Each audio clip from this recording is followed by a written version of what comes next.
नमस्कार, मेरा नाम है आकांक्षा मिश्रा। संस्कृति पीसीएस के चैनल में आप सभी का स्वागत है।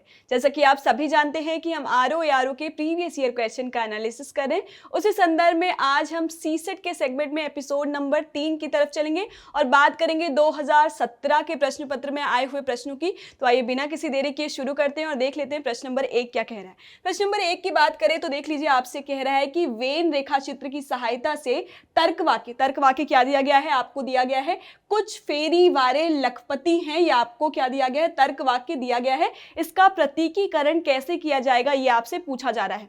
ये मनाने के लिए बहुत आसान तरीका होता है। आप जो स्टेटमेंट दिया है उसे ध्यान से पढ़ लीजिए। क्या पूछा गया है, कुछ जो फेरी वाले हैं वो लखपति है।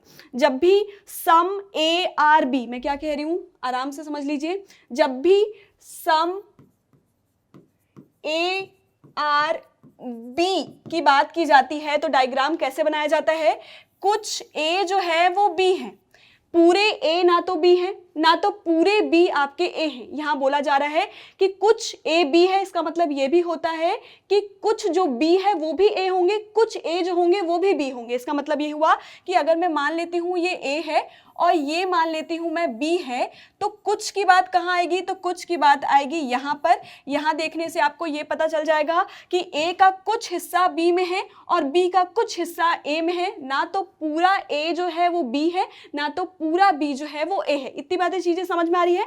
तो आपसे पूछा गया है कि फेरी वाले, कुछ फेरी वाले क्या है, लखपति है। ये हो गए लखपति और ये हो गए फेरी वाले। इसका मतलब ये भी होता है कि कुछ लखपति भी तो फेरे वाले होंगे। यही सेगमेंट होगा। तो आपका जो डायग्राम बनेगा, प्रतीकीकरण बनेगा, वो कैसा बनेगा, कुछ ऐसा बनेगा। और ये किस ऑप्शन से मैच कर रहा है, तो ऑप्शन नंबर बी से मैच होता है। तो आपका कौन सा उत्तर पहले का सही हो जाता है, ऑप्शन नंबर बी सही हो जाता है। आगे चलते हैं और बात करते हैं प्रश्न नंबर 2 की। प्रश्न नंबर 2 आपसे कह रहा है, एक बंदर किसी फिसलनदार 16 मीटर ऊंचे खंबे की बात की जा रही है। 16 मीटर ऊंचे खंबे पर चढ़ता है। यदि वह 1 मिनट में 1 मीटर चढ़ता है और अगले मिनट में 1/4 मीटर फिसलता है तो वह खंबे की चोटी पर पहुंचेगा। कब पहुंचेगा ये आपसे पूछा जा रहा है। क्या बोल रहा है, एक बंदर जो है वो 16 मीटर ऊंचे खंबे के ऊपर चढ़ रहा है।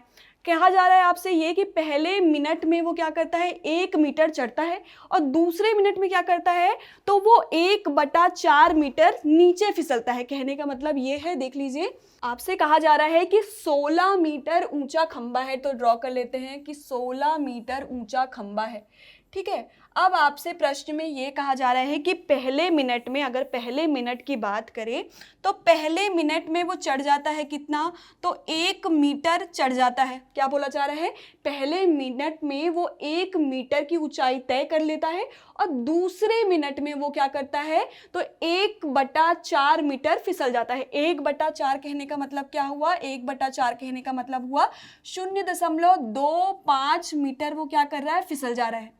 पहले मिनट में वो कितना तय कर रहा है, तो 1 मीटर तय कर रहा है और दूसरे मिनट में क्या कर रहा है, तो 0.25 मीटर नीचे आ जा रहा है। तो आप अगर 2 मिनट का कैलकुलेशन करें कि 2 मिनट में वो कितनी दूरी तय कर रहा है, तो कितनी ऊंचाई तय कर रहा है, तो वो 1 से क्या माइनस कर दीजिए, 0.5 मीटर माइनस कर दीजिए। तो आपका वैल्यू कितना आ जाएगा, 0.575 मीटर आ जाएगा। कहने का मतलब ये है कि 2 मिनट में वो कितनी ऊंचाई तय कर लेता है, 0.75 मीटर की ऊंचाई तय कर लेता है। तो 15 मीटर की ऊंचाई तय करने में उसे कितना समय लगेगा, सबसे पहले हमें ये निकालना है। क्यों, प्रश्न में पूछा गया है 16 मीटर, आप कह रही हैं कि 15 मीटर निकालना है। देखिए, ऊंचाई कहाँ तक तय करना है, उसे 16 मीटर तक की ऊंचाई तय करना है। 16 मीटर की ऊंचाई तय करने के बाद यदि वो गिरता भी है तो उसका समय हमें काउंट नहीं करना है। अगर 15 मीटर तक पहुंचा और फिर गिर गया तो वो हम काउंट करेंगे, क्योंकि हमें कहाँ पहुंचना है, हमें एट लास्ट पहुंचना है 16 मीटर पर। 16 मीटर पहुंचने में उसको कितना समय लगेगा, ऊंचाई पर, चोटी पर पहुंचने में कितना समय लगेगा, ये पूछा कहा जा रहा है। तो अगर उसके ऊपर वो चढ़ जाता है और वहां से फिसल भी जाता है तो वो समय हमें काउंट नहीं करना है। इसलिए हम क्या करेंगे, पहले 15 मिनट का काउंट कर लेंगे और उसमें 1 मिनट का क्या करेंगे, जोड़ लेंगे। तो हम कहाँ तक कैलकुलेशन पहुंच चुके थे कि 2 मिनट में वो कितना तय कर रहा है, तो 0.75 मीटर की ऊंचाई तय कर ले रहा है। कहने का तात्पर्य ये है कि जब 0.75 मीटर ऊंचाई तय करने में उसे 2 मिनट का समय लग रहा है, तो अब कितना ज्ञात करना है हमें, तो हमें ज्ञात करना है कि 15 मीटर की ऊंचाई तय करने में लगने वाला समय। तो करना क्या होगा, 0.75 इंटू क्या करना पड़ेगा, हमें 15 करना पड़ेगा। यहाँ से आप अगर दशमलव निशान हटाते हैं, कितनी संख्या है, 1 2 संख्या है, तो आपको ऊपर क्या लगाना पड़ेगा, 2 शून्य लगाना पड़ेगा। यहाँ पे हो जाएगा 15 एकम 15, 15 पचे 75। यहाँ पे अगर हम काउंट करें तो 5 एक बार में जाएगा, 5 दूनी 10 और यहाँ पे आ जाएगा 0। तो आप कैलकुलेट कर लीजिए कितना आ जाएगा। तो 40 मिनट का समय आपको क्या लगेगा, तो 15 मीटर की ऊंचाई तय करने में आपको कितना समय लगेगा, तो 40 मिनट का समय लगेगा। अब आपसे पूछ रहा है 16 मिनट तय करने में। अभी आपने पढ़ा था कि 1 मीटर की ऊंचाई तय करने में उसे कितना समय लग रहा है, 1 मिनट का समय लग रहा है। तो 15 मीटर प्लस 1 मीटर के लिए कितना लगेगा, 15 के लिए 40 मिनट का समय लग रहा है और 1 मीटर के लिए 1 मिनट का समय लग रहा है। कहने का मतलब है टोटल कितना हो जाएगा, तो उसे लगेगा 41 मिनट का समय लगेगा। कितनी दूरी तय करने के लिए, कितनी ऊंचाई तय करने में उसे 41 मिनट का समय लगेगा, तो 16 मीटर की ऊंचाई तय करने में उसे कितना मिनट लगेगा, तो 41 का मिनट का समय लगेगा। तो उपरोक्त में से कोई नहीं दिया ही नहीं है, तो दूसरे का कौन सा ऑप्शन सही हो जाता है, ऑप्शन नंबर डी आपका सही उत्तर हो जाता है। आगे चलते हैं और बात कर लेते हैं प्रश्न नंबर 3 की। प्रश्न नंबर 3 ब्लड रिलेशन से रिलेटेड है। अगर आपको ये अप्रोच समझ में ना आए, जो सॉल्यूशन में बता रही हूँ वो समझ ना आए, तो आपको क्या करना है, आपको प्रीवियस एपिसोड में जाकर क्या देखना है, हमने फैमिली चार्ट बनाना कैसे सीखा था वो पहले सीख लेंगे, तो आपको ये सॉल्यूशन समझने में बहुत ज़्यादा आसानी होगी। क्या कह रहा है, एक व्यक्ति के चित्र को देखते हुए संजय ने कहा। संजय क्या कर रहा है, तो एक व्यक्ति की फोटो देख रहा है, उसके बाद एक स्टेटमेंट दे रहा है। क्या स्टेटमेंट दे रहा है, इसकी माँ मेरे पिता के पुत्र की पत्नी है, मेरा कोई भाई बहन नहीं है। ये बहुत इंपॉर्टेंट है, मेरा कोई भाई बहन नहीं है। तो संजय किसके चित्र को देखकर ये बात कह रहा है। जब भी ऐसे क्वेश्चन आएंगे तो हम क्या करेंगे, संजय को रेफरेंस बनाएंगे। जो कह रहा है उसे क्या करना है, हमें रेफरेंस बनाना है। तो आपको बनाना है संजय को रेफरेंस, तो हम बना लेते हैं संजय को रेफरेंस। यहाँ पे दिया गया है कि ये क्या है, मेल है, तो हम बना लेते हैं बॉक्स। आगे दिया गया है, यहाँ से चेक कीजिए आप, मेरे पिता के पुत्र, यहाँ दिया गया है मेरे पिता के पुत्र और आगे लिखा है मेरा कोई भाई बहन नहीं है। मतलब मेरे पिता के पुत्र मतलब एक ही पुत्र है और वो खुद संजय ही है। इसका पिता मतलब ऊपर निशान लगा लीजिए, इसका फादर मेल ऑलरेडी है, तो इसका पुत्र क्या हो गया, संजय हो गया। उसकी पत्नी मतलब संजय की पत्नी, उसका क्या है, उसकी माँ है। जो व्यक्ति के बारे में बात कर रहा है वो इसी की पत्नी का बेटा है, मतलब इसका क्या होगा, इसी का बेटा होगा या बेटी होगा। व्यक्ति की बात की जा रही है, जेंडर नहीं दिया गया है, या तो बेटा हो सकता है या तो बेटी हो सकती है। तो आपसे ऑप्शन में क्या क्या दिया गया, अपने पुत्र की, अपने भतीजे की, चचेरे भाई की, अपने पिता की। तो वो बात किसकी कर रहा है, अपने पुत्र की बात कर रहा है। अगर यहाँ पे पुत्र या पुत्री लिखा होता तो वो ऑप्शन हो जाता। अगर आपको यहाँ ऑप्शन में दिया होता अपने पुत्र की, अपने पुत्री की, तो यह हो जाता कि ये भी हो सकता है, ये भी हो सकता है। तो 2 ऑप्शन आपके सही हो सकते हैं, लेकिन तीनों ऑप्शन में कहीं भी पुत्री का जिक्र नहीं है। तो यहाँ पे कौन सा ऑप्शन सही हो जाएगा, तीसरे का ए आपका सही उत्तर हो जाता है। किसकी बात कर रहे थे हम, ब्लड रिलेशन के क्वेश्चन की बात कर रहे थे। आगे चलते हैं और बात कर लेते हैं प्रश्न नंबर 4 की। प्रश्न नंबर 4 आपसे क्या कह रहा है, नीचे दी गई सारणी में लुप्त संख्या ज्ञात कीजिए। ये जो लुप्त स्थान दिया गया है वो आपको निकालना है। जितना आप प्रैक्टिस करेंगे ऐसे क्वेश्चन आपके लिए बहुत ज़्यादा इजी हो जाएंगे। आपको क्या करना है, ये 2 आपको देखना है, ये जो आपको दी गई है पंक्ति उसे देखना है और आपको ये पंक्ति में जो मिसिंग है वो निकालना है। तो हम ये सोचेंगे कि 7, 8 और 9 का हम ऐसा क्या करें कि इसमें से कोई एक नंबर आ जाए। आप जोड़ के देख लीजिए, 7, 8 को जोड़ेंगे तो 17 आ जाएगा, इससे 7 लाना है तो बहुत दूर का मामला है। या आप क्या कर सकते हैं, यहाँ पे जोड़ के देख लीजिए, 9 और 7 को जोड़कर देख लीजिए तो कितना आ जाएगा, 16 आ जाएगा। एक दिमाग आप लगा सकते हैं कि 16 को अगर हम 2 से भाग दे देते हैं तो 8 आ जाएगा। कहने का मतलब ये है कि यदि हम क्या कर रहे हैं, 9 प्लस 7 कर रहे हैं तो कितना आ रहा है, 16 आ रहा है।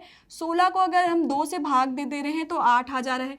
मतलब पहली संख्या और तीसरी संख्या को जोड़कर 2 से भाग देने पर हमें बीच की संख्या प्राप्त हो जा रही है।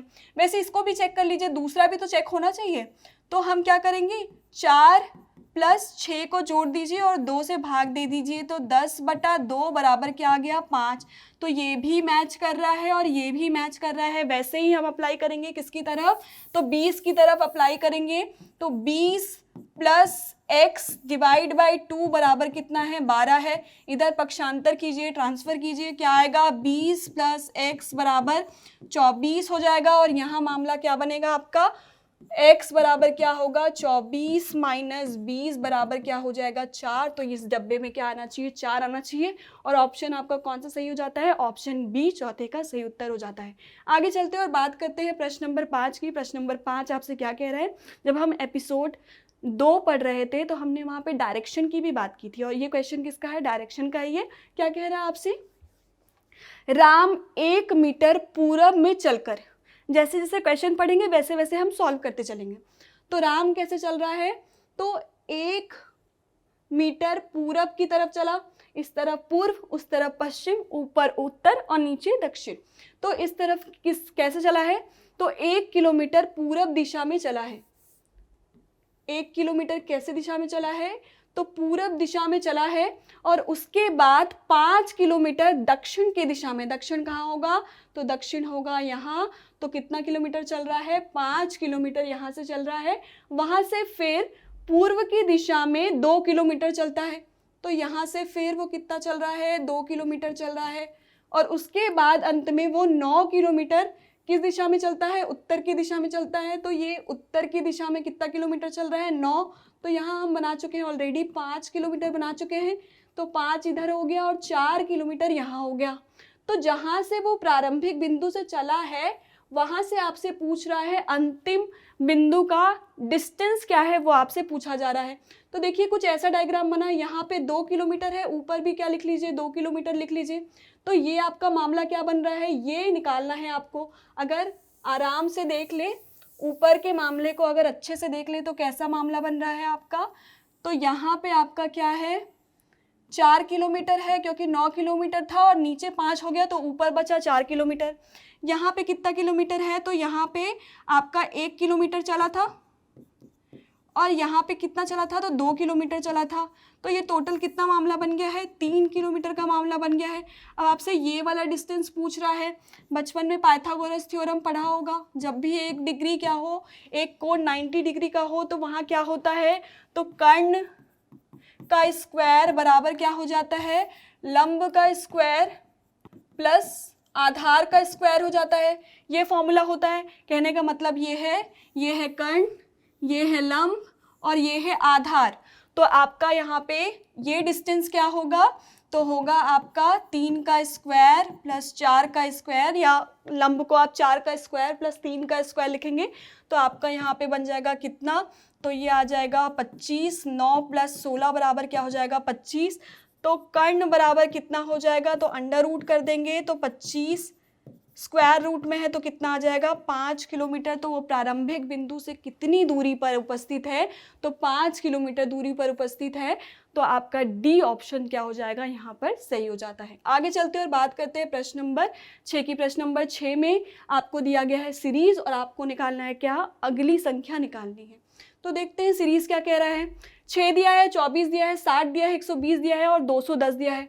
6 से लाना है 24, अंतर कितने का है, 18 का है। अगर हमें किससे लाना है, 24 से लाना है, क्या हमको 60 लेके आना है, तो 24 गुणा 2 मतलब 48, 48 प्लस 12 मतलब 36। यहाँ पे जो डिफरेंस है वो कितने का है, 36 का है। आगे चलेंगे, 60 से लाना है 120, तो डिस्टेंस कितने का है, डिफरेंस कितने का है, तो 60 का है। तो आपको दिख रहा होगा कि यहाँ पे डिफरेंस से कोई मामला नहीं बन रहा है। तो आगे चल के देखते हैं, गुणा करके देखते हैं, शायद मामला बन जाए। तो 6 गुणा 4 ही कर देंगे तो 24 आ जाएगा। वहीं 24 गुणा 2 प्लस 12 करेंगे तो 60 आएगा। मतलब ऐसा भी कोई मामला सेट नहीं हो रहा है। तो तीसरे स्टेप की तरफ हमें चलना है और सोचना है। इसके वर्ग अगर करेंगे तो कुछ मामला बन सकता है, स्क्वायर करेंगे तो कुछ मामला बन सकता है। तो किसके वर्ग से बन सकता है? 2 का वर्ग करेंगे प्लस 2 जोड़ेंगे तो यहाँ पे 6 आएगा। 24 का क्या मामला बन सकता है? अगर 3 का हम वर्ग करते हैं तो बहुत दूर हो जाएगा, तो ये मामला भी सेट आपका नहीं होगा। तो आपका और क्या कर सकते हैं? क्यूब करके देख लेते हैं। अगर हम यहाँ पे 2 का क्यूब कर ले, यानी 2 का घन कर ले, तो आ जाएगा 8। 8 में से 2 घटा ले तो क्या आ जाएगा? 6। वहीं हम क्या कर ले? 3 का क्यूब कर ले तो क्या आ जाएगा? 27 आ जाएगा। और 27 में से अगर हम 3 घटा ले तो क्या आ जाएगा? तो 24 आ जाएगा। तो ये भी सही बैठ रहा है। फिर हम 4 का क्या कर ले? घन कर ले तो कितना आ जाएगा? 4 चौक 16, 16 चौक 64, 64 में अगर हम 4 को घटा ले तो क्या आ जाएगा? आपका आ जाएगा 60। वैसे यहाँ पे 5 का घन होगा तो 5 का घन मतलब 125 माइनस 5 का मामला बन रहा है तो 120 आ जाएगा। वैसे ही यहाँ पे 6 का क्यूब करने पर आएगा, मतलब यहाँ पे 7 का क्यूब करने पर आएगा। यहाँ पे आपको घटाना पड़ेगा 6 और यहाँ पे आपको क्या घटाना पड़ेगा? तो 7 का क्यूब कितना होता है? 343 माइनस आपको 7 घटाना होगा, यानी मामला कितना बनेगा? तो 336 का मामला बनेगा। तो यहाँ पे अगली संख्या क्या होगी? तो 336 होगी। तो आपका कौन सा ऑप्शन सही हो जाता है? ऑप्शन बी छठवें का क्या हो जाता है? सही उत्तर हो जाता है। आगे चलते हैं और बात करते हैं किसकी? प्रश्न नंबर 7 की बात करते हैं। प्रश्न नंबर 7 में आपसे क्या कह रहा है? सेम वापस जैसे हमने पहला क्वेश्चन सॉल्व किया था, कुछ फेरे वाले लखपति हैं, वैसा ही क्वेश्चन है। क्या बोल रहा है कि यदि कुछ संत जो है वो शहीद थे। सेम क्वेश्चन नंबर 1 का मामला बन रहा है कि सम ए आर बी। डायग्राम कैसे बनाया था हमने? डायग्राम बनाया था हमने कुछ ऐसा। आपसे सेम वही चीज पूछ रहा है कि ए क्या है? संत है, और दूसरा क्या है? शहीद है। तो कुछ जो संत है वो शहीद थे, यानी ऐसा मामला होगा। यहाँ जो वो मामला बन रहा है वो क्या है? असंत का मामला बन रहा है कि वे संत नहीं थे। यहाँ क्या मामला बन रहा है कि संत भी हैं और शहीद भी हैं। और यहाँ पे क्या मामला है कि संत तो हैं लेकिन शहीद नहीं है। अब आपसे आगे क्या पूछ रहा है कि आपका तर्क वाक्य में लिखा है कि कुछ शहीद असंत नहीं थे। यहाँ पे अगर आप डायग्राम देखेंगे तो कुछ शहीद असंत थे, ये वाला डायग्राम क्या है? इसका ये वाला कॉर्नर है। वहीं आप अगर देखेंगे तो ये वाला जो मामला होगा, जो शहीद थे वो संत भी थे, वही वाक्य लिखा है। कुछ शहीद असंत नहीं थे, यानी क्या थे? संत थे। अब पढ़िए, कुछ शहीद संत थे, तो यही तो हम कह रहे थे। कुछ संत शहीद थे, या हम ये भी कह सकते हैं कुछ शहीद जो है वो संत थे। यही तो आगे लिखा है, कुछ शहीद असंत नहीं थे। असंत नहीं थे मतलब क्या होंगे? वो संत होंगे। और आपसे क्या पूछ रहा है? कुछ शहीद असंत नहीं को आप संत लिख दीजिए, तब मामला क्लियर हो जाएगा। कुछ शहीद संत थे, तो ये भी सही हो जाता है। अगर कुछ ए बी थे तो कुछ बी ए भी होंगे। ये जो बीच का कॉर्नर है वो इसीलिए तो है कि कुछ ए जो है वो बी है और कुछ बी जो है वो ए है। वो वही पूछ रहा है आपसे। कुछ संत जो है वो शहीद थे, वहीं सामने आपसे क्या पूछ रहा है? कुछ शहीद असंत नहीं थे। असंत नहीं थे मतलब संत थे। कुछ शहीद संत थे। ए जब some A R B then some B R A, यही मामला है। तो ये क्या हो जाएगा? बिल्कुल सही स्टेटमेंट है। तो ऑप्शन नंबर बी आपका यहाँ पे 7वें का सही हो जाता है। आगे चलते हैं और बात करते हैं प्रश्न नंबर 8 की। प्रश्न नंबर 8 आपसे क्या कह रहा है वो देख लेते हैं। प्रश्न नंबर 8 आपसे कह रहा है किसी कूट भाषा में सिस्टर और कार को क्रमशः 2 1 2 3 4 5 और 7 6 5 लिखा जाता है। तो आपको यहाँ पे नंबर दिया गया है, उसे क्या लिखा जाएगा ये आपसे पूछा जा रहा है। कोडिंग डिकोडिंग का क्वेश्चन है। चलिए सॉल्व करते हैं, बहुत आसान होता है। यदि s को लिखा गया है 2, i को लिखा गया है 1, s को लिखा गया है 2, t को लिखा गया है 3, ई को लिखा गया है 4 और आर को लिखा गया है 5। आसान तरीका है कि हम कैसे चेक करेंगे किसको क्या लिखा गया है। तो ये आप देखिए, यहाँ भी आर को लिखा गया है 5 और यहाँ भी r को लिखा गया है 5। ऐसे ही कोई सिमिलर वर्ड ढूंढ लीजिए जो इसमें भी है और उसमें भी है। अगर r को यहाँ भी 5 लिखा गया और यहाँ भी 5 लिखा गया है, मतलब r को हमें 5 ही लिखना है। अब आप देखिए यहाँ पे 2 5 दिखाई दे रहा है, तो इसके नीचे लिख दीजिए r। ठीक है, अब मामला बनता है 6 का, तो 6 किस में है, 6 इसमें है, तो 6 को क्या लिखा गया है, a लिखा गया है, तो a लिख दीजिए। 4 को क्या लिखा गया है, तो e लिखा गया है, तो e लिख दीजिए। 2 को क्या लिखा गया है, s लिखा गया है, और 3 को क्या लिखा गया है, 3 यहाँ पे है, और 3 को क्या लिखा गया है, t लिखा गया है, तो ये लिख दीजिए। तो आपका कौन सा टर्म बन रहा है, तो अरेस्ट बन रहा है। तो अरेस्ट किस ऑप्शन में है वो चेक कर लीजिए। अरेस्ट आपको कौन से ऑप्शन में, ऑप्शन ए में है, मतलब 8वें का कौन सा उत्तर सही हो जाता है, ऑप्शन नंबर ए सही हो जाता है। आगे चलते हैं और बात करते हैं प्रश्न नंबर 9 की। प्रश्न नंबर 9 में आपको क्या करना है, तो प्रश्न नंबर 9 आपसे क्या कह रहा है, नीचे दिए गए चित्र में कितने वर्ग उपस्थित है, आपसे वर्गों की संख्या पूछ रहा है। जब हमने एपिसोड 1 में पढ़ा था तो हमने त्रिभुज काउंट करने के क्या पढ़े थे, ट्रिक पढ़े थे। लेकिन ये बहुत आसान सा सवाल है, इसमें हम डायरेक्ट ही काउंट कर सकते हैं, तो इसमें हम ट्रिक नहीं लगाएंगे। क्या आपसे पूछ रहा है, ए बी बराबर है बी सी, ए बी बराबर है बी सी के, बराबर है सी डी के, बराबर है डी ई के, बराबर है ई एफ के। यहाँ पे ए एफ होगा, ई एफ टी होगा, बराबर है ए एफ के, और बराबर है एफ जी के। तो ये सब बराबर है, कहने का मतलब ये है कि वर्ग क्या होता है, वर्ग की चारों भुजा आपस में बराबर होती है। कहने का तात्पर्य ये है कि ये भी वर्ग है, ये भी वर्ग है, ये भी वर्ग है, ये भी वर्ग है, और ये सभी वर्ग हैं। तो आपको पूछ रहा है कि वर्गों की संख्या क्या होगी। देख लेते हैं वर्गों की संख्या क्या होगी। तो पहले ही काउंट कर लीजिए, बहुत ही आसान सा प्रश्न है।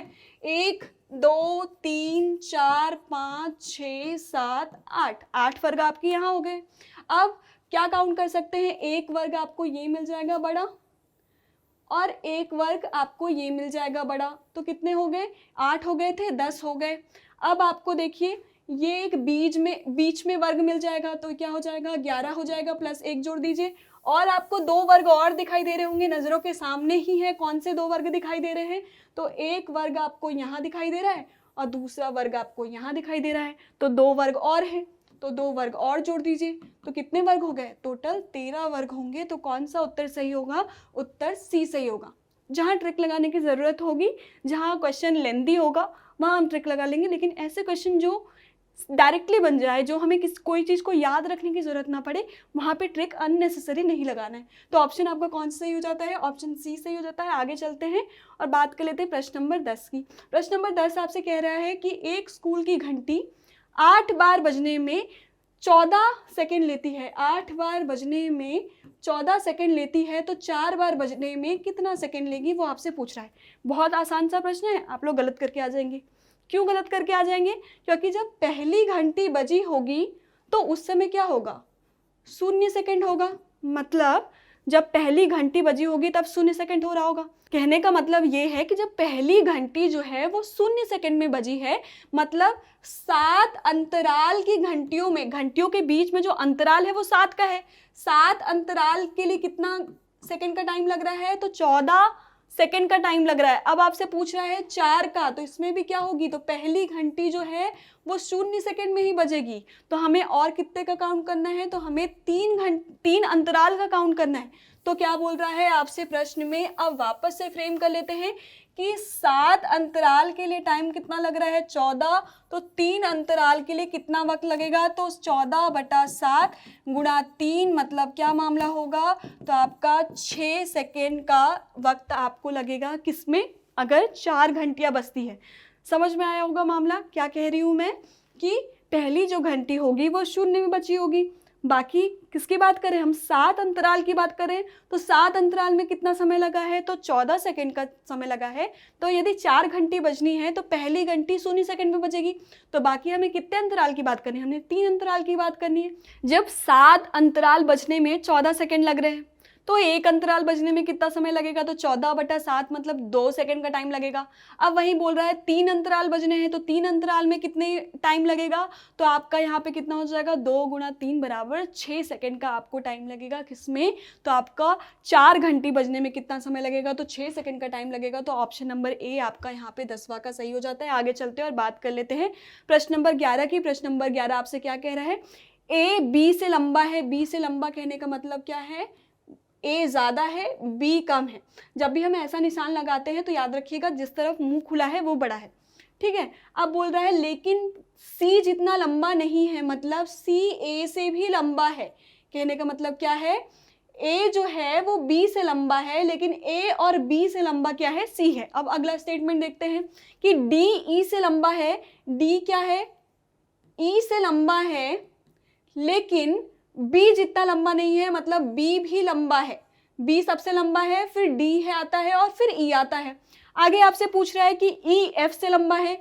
ई किससे लंबा है, ई लंबा है एफ से, लेकिन किससे कितना लंबा नहीं है, तो डी जितना लंबा नहीं है। तो ये मामला हो जाएगा। यदि हम इसे कंपाइल करके लिख लें, यहाँ बी है, यहाँ भी बी है, यहाँ हम किससे बात कर रहे थे, तो हम यहाँ डी लिख रहे थे, डी ई यहाँ भी है और डी ई यहाँ भी है, तो इसे हम क्या करते हैं, इक्वल करके लिख लेते हैं। तो ये क्या हो जाएगा, सी बड़ा है ए से, ए बड़ा है बी से, बी बड़ा है डी से, डी बड़ा है ई से, ई बड़ा है किससे, तो एफ से। ये वाला मामला बन जाएगा। अब आपसे पूछ रहा है कि सबसे लंबा कौन है, तो सबसे लंबा कौन होगा, तो सबसे लंबा होगा सी। तो ऑप्शन कौन सा सही हो जाता है, ऑप्शन बी आपका यहाँ पर 11वें का सही उत्तर हो जाता है। आगे चलते हैं और बात कर लेते हैं प्रश्न नंबर 12 की। प्रश्न नंबर 12 में पूछ रहा है निम्नलिखित अनुक्रम का अगला अक्षर क्या है, वो पूछ रहा है आपसे। अनुक्रम क्या दिया गया है आपको वो देख लेते हैं। सबसे पहले बी दिया है, फिर डी दिया है, फिर जी दिया है, फिर के दिया है, फिर पी दिया है। हमने जब अल्फ़ाबेट पढ़ा था, जब हमने कोडिंग स्टार्ट किया था, तो हमने टेक्निक सीखा था कि कैसे नंबर्स याद रखने हैं, कैसे उल्टा याद रखना है। तो आपको क्या करना है, एपिसोड नंबर 1 अगर आपने नहीं देखा है, एपिसोड नंबर 1 और 2 देखिए, तो आपको मेथड पता चल जाएगा। तो बी का नंबर कितना है, 2 है। डी का नंबर कितना है, 4 है। जी का नंबर क्या है, 7 है। के का नंबर कितना है, तो 11 है। पी का नंबर कितना है, तो 16 है। तो इन दोनों के बीच में अंतर कितना है, 2 का है। इन दोनों में अंतर कितना है, तो 3 का है। इन दोनों में अंतर कितना है, 4 का है। और इन दोनों में अंतर कितना है, 5 का है। तो इन दोनों में अंतर कितना होना चाहिए, तो 6 का होना चाहिए। तो यहाँ पे जो भी आएगा वो 22 नंबर पे होगा, और 22 नंबर पे क्या आता है, तो वी आता है। तो ऑप्शन आपका क्या सही हो जाता है, ऑप्शन नंबर सी सही हो जाता है, यानी 12वें का उत्तर नंबर सी सही होगा। आगे चलते हैं और बात कर लेते हैं प्रश्न नंबर 13 की। प्रश्न नंबर 13 आपसे क्या कह रहा है, वापस ब्लड रिलेशन दिया गया है। ए बी का भाई है, ए भाई है तो ए मेल होगा, किसका भाई है, तो बी का भाई है। अब कह रहा है कि सी जो है वो ए का पिता है, सी जो है वो ए का पिता है। पिता है मतलब जेंडर पता है कि क्या होगा, मेल होगा। अब ये कह रहा है कि डी ई का भाई है, डी जो है वो भाई है, मतलब ये क्या होगा, मेल होगा, और किसका भाई है, ई का भाई है। ई बी की पुत्री है, ई किसकी पुत्री है, तो बी की पुत्री है। तो ई जो है वो बी की पुत्री है, तो बना लेते हैं गोला, और उसका भाई कौन है, तो डी है उसका भाई। अब आपसे पूछ रहा है कि तब डी का चाचा कौन होगा। देखिए ये दोनों इसके बच्चे हुए, ठीक है, और ये बी का भाई कौन है। अगर हम बात करें बी की, तो बी का भाई कौन है, बी का भाई ए है। ए के साथ डी और ई का संबंध क्या होगा, ये उसका भतीजा होगा और ये इसकी भतीजी होगी। तो डी का चाचा कौन होगा, तो डी का चाचा होगा ए।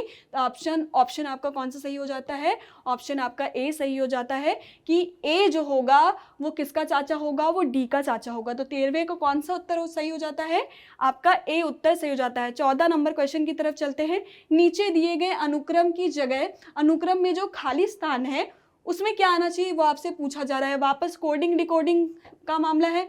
तो ये ए जो है वो कितने नंबर पे आता है, 1। जो आपका डी है वो कितने नंबर पे आता है, 4 नंबर पे। जी 7 नंबर पे, ये भी 7 नंबर पे। जे कितने नंबर पे आता है, 10 नंबर पे। एम आता है 13 नंबर पे, ये 13 हो गया। और ये कौन से नंबर पे आता है, 16 नंबर पे। और ये आता है 19 नंबर पे। तो आप देख सकते हैं कि सब में 3-3 का मामला बन रहा है, और ये रिपीट हो रहा है यहाँ, और ये रिपीट हो रहा है यहाँ। तो ये रिपीट होगा यहाँ, मतलब ये होगा 19, और 3 का अंतर बनाना है, मतलब 22, और यहाँ पे 25 का मामला बनेगा। 22 में क्या आता है, वी, और 25 में क्या आता है, वाई। तो आपका कौन सा ऑप्शन सही हो जाता है, ऑप्शन आपका सी सही हो जाता है। तो 14 का कौन सा उत्तर सही हो जाता है, ऑप्शन नंबर सी सही हो जाता है। आगे चलते हैं और आपको देते हैं अंतिम प्रश्न आज का, प्रश्न नंबर 15। क्या कह रहा है आपसे, नीचे दिए गए चित्र में जो x का निशान है वहाँ पे कौन सी संख्या आएगी, वो आपसे पूछा जा रहा है। सब दिमाग का खेल है। 4, 5 और 3 के साथ हम ऐसा क्या करें कि 18 आ जाए, यही निकालना है। फिर हम 7, 5 और 3 के साथ हम क्या करें कि 65 आ जाए। तो क्या कर सकते हैं वो सोच लेते हैं। तो एक काम कर लीजिए, दोनों को जोड़ के देख लीजिए। 8 में 4 अगर जोड़ेंगे तो कितना आ जाएगा, तो 12 आ जाएगा। 8 में 4 घटा लेंगे तो 4 आ जाएगा, तो हमें 18 नहीं मिल रहा है। तो और क्या कर सकते हैं, इन दोनों को गुणा करके देख लीजिए। 5 चौक 20, 20 प्लस 3 जो है वो 23 हो जाएगा, तो ये मामला भी सेट नहीं हो रहा है। 5 दिया 15, 15 में 4 जोड़ेंगे तो कितना हो जाएगा 19, तो ये मामला भी सेट नहीं हो रहा है। तो कौन सा मामला और सेट हो सकता है, तो इसके बाद हम चलेंगे वर्ग की तरफ। तो क्या कर लीजिए, 5 का वर्ग कर लीजिए, 3 का वर्ग कर लीजिए और 4 का वर्ग कर लीजिए। तो ये आ जाएगा 25, ये आ जाएगा 9 और ये आ जाएगा 16। यदि हम क्या करें, इसमें प्लस माइनस ऐसे एडजस्ट कर लीजिए कि हमें क्या मिल जाए, 18 मिल जाए। तो आप यहाँ पे लगा लीजिए प्लस और यहाँ लगा लीजिए माइनस।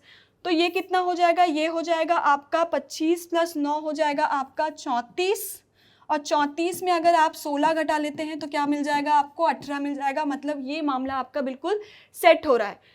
क्या क्या कर रहे हैं हम, इसे और इसे वर्ग कर रहे हैं और इसे वर्ग करके इसमें से घटा रहे हैं। इन दोनों को क्या कर रहे हैं, जोड़ रहे हैं वर्ग करके, और इसमें से ये घटा दे रहे हैं। यही मेथड हम दूसरे पे अप्लाई करके देखते हैं कि दूसरे में आ रहा है कि नहीं। तो 7 का वर्ग करेंगे 49 और 5 का वर्ग करेंगे 25।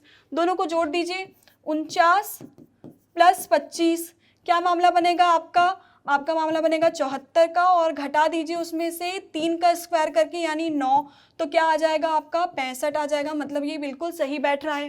वैसे ही लगा लीजिए इसमें भी, 9 का स्क्वायर मतलब 81 + 6 का स्क्वायर मतलब 36 माइनस 3 का स्क्वायर करना है मतलब 9। इसको जोड़ लीजिए तो ये हो जाएगा 7 और ये हो जाएगा 11। 117 में से घटाना है आपको 9, तो कितना आ जाएगा, तो आ जाएगा आपका 108। यानी आपका कौन सा ऑप्शन सही हो जाता है, आपका ऑप्शन नंबर डी 15 का सही उत्तर हो जाता है। आगे चलते हैं और आपको छोड़ देते हैं एक अभ्यास प्रश्न के साथ। ये सीरीज बिल्कुल वैसी है जैसी हमने प्रैक्टिस की। आपसे क्या पूछ रहा है सीरीज में, 2, 9, 28 और 65 के बाद का नंबर कौन सा होगा। इसका उत्तर आपको कहाँ देना है, कमेंट बॉक्स पर देना है। तो आज के लिए बस इतना ही। अगले वीडियो में मिलेंगे कुछ नए प्रश्नों के साथ जो नए प्रश्न पत्र में पूछे गए होंगे। आज के लिए बस इतना ही, मुझे दीजिए इजाज़त, धन्यवाद।